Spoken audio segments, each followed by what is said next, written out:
Backbench Tory MP Julian Lewis has been elected as the chair of Parliament's Intelligence and Security Committee after launching a coup with the help of Labour to thwart Boris Johnson's choice, Chris Grayling, from taking on the role. The Cabinet Office has this evening confirmed Dr. Lewis' appointment after members of the committee voted to elect New Forest East MP instead of the Prime Minister's favoured candidate.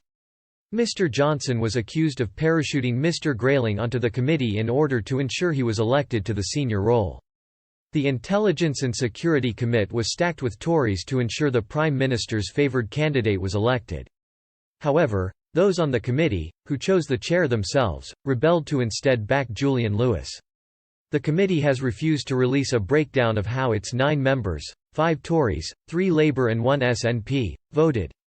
Mr. Lewis has now been stripped of the Conservative whip. Chris Grayling is a former cabinet minister who has served in a number of positions, including Transport Secretary and Justice Secretary. Nicknamed Failing Grayling by his critics, the Prime Minister's endorsement of the Epsom and Ewell MP sparked outrage within Westminster. Ahead of the vote, MPs across Parliament expressed their anger at what was believed would be a coronation for Mr. Grayling. Lib Dem MP Layla Moran, who is running for her party's leadership, said, "This could be the first time in history that Chris Grayling appears in the same sentence as intelligence. This is the man who paid a ferry contract to a company with no ships and oversaw the catastrophic privatization of probation.